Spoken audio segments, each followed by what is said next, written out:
Mohammed was born about 550 years after the time of Christ in the town of Mecca during a time when the religious folk of the area rallied around a group of stones set up in the shrine at the center of town.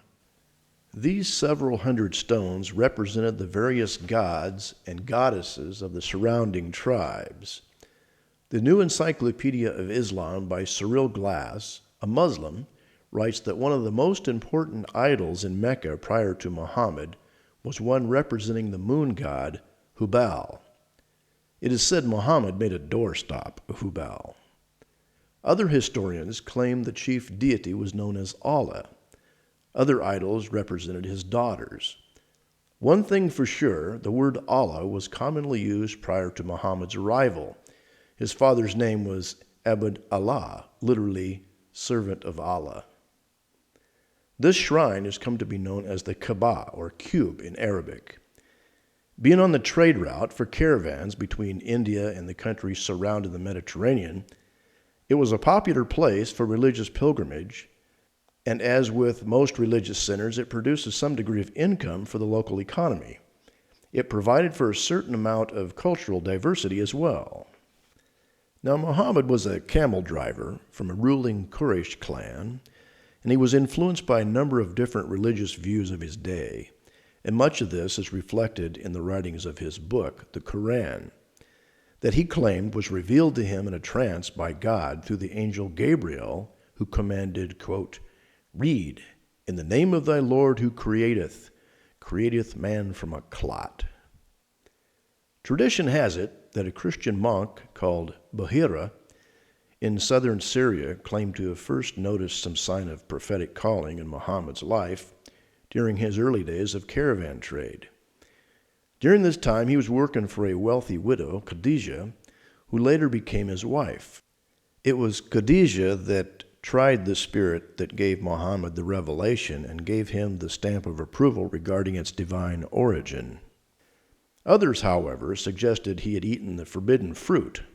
In Medina, or what was then called Yathrib, some 280 miles to the north of Mecca, he was exposed to local Jewish merchants and likely picked up some knowledge of their religious customs as well. The Al-Quran, or the reading, was given to a man who they say could not read, and many claimed at first to be a bit mad. Much like the Mormon religion that sprang out of the revelations of the American prophet Joseph Smith in 1830, Muhammad's revelation was not well received by the traditional religions of his day. His first converts were his wife Khadijah and a few close friends. It appears some of his ideas sprang from a monotheistic religion of his day called Hanif, which was neither Jewish nor Christian. His idea of doing away with the idol worship of many deities was revised to a monotheistic faith similar to Judaism, yet his ideas of both Jewish and Christian scriptures are clearly seen from unschooled biases. Now, like Joseph Smith, he claimed to restore his version of the, quote, true religion. Muhammad's version, being Islam, or those who submit, came about amidst a sea of debates that were present during his time. And one lingered from a controversy between church authorities in Rome and Nestorius of Antioch nearly 200 years earlier. Now, the issue that was being grappled with was how to define the nature of the incarnate Christ.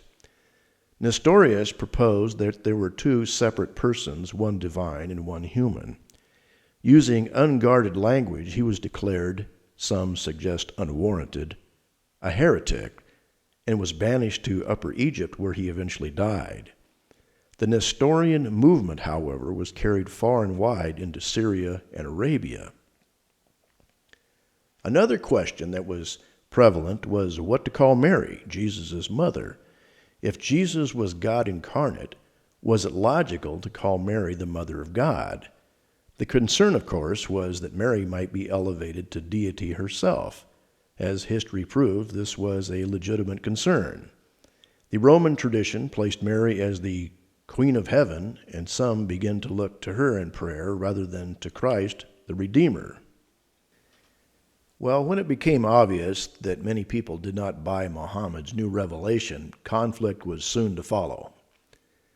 The Quran spells out the reaction of those who Muhammad claimed to worship jinn, or devils, very clearly. Quote, "When our clear revelations are recited to them, they say, 'This is but a man who would turn you away from the gods your fathers worshipped.'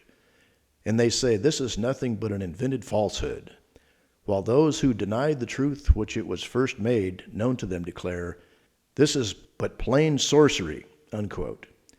Well, the Quraysh clan that controlled Mecca and Muhammad's followers did not get along well, so the followers of Muhammad made a retreat to Medina in 622. Now, Muhammad had a knack for persuasive leadership, and therefore he was able to muster up a small militia to discipline the infidels.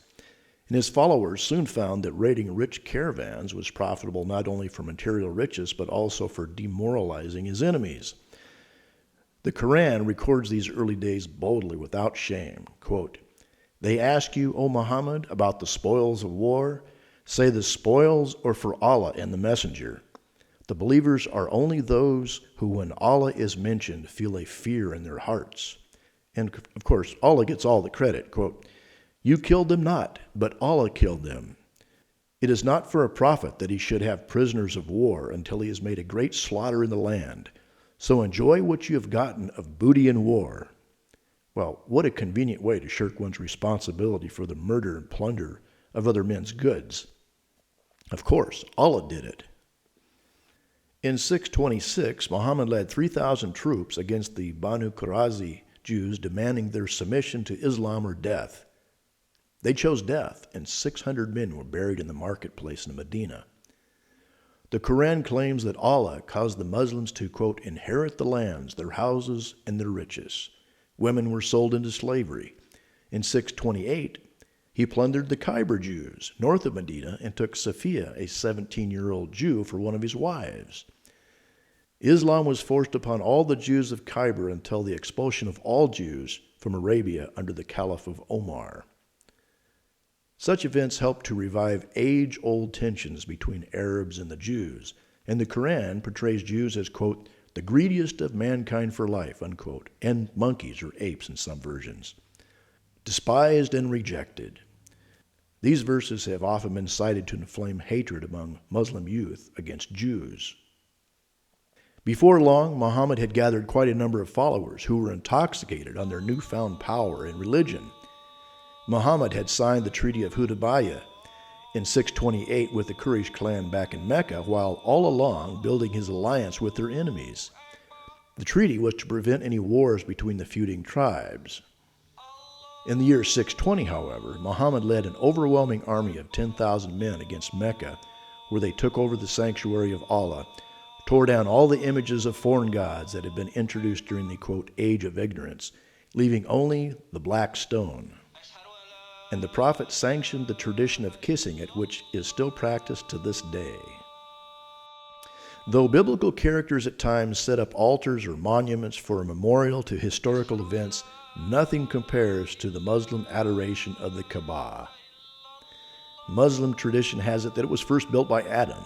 Later it was rebuilt by Abraham and his son Ishmael, who supposedly started the pilgrimage tradition. Well, 2 years after Muhammad had taken control of Mecca, while planning a major expedition against the Byzantines in Syria, he fell ill and died. Well, it may strike some as odd that Muhammad, who claimed such close ties with Abraham, would be buried in Medina rather than Hebron, where Abraham and Sarah are buried in the land of Israel. By this time, his army had reached far and wide, and tradition has it that he had sent letters to many foreign leaders asking them to adopt his religion.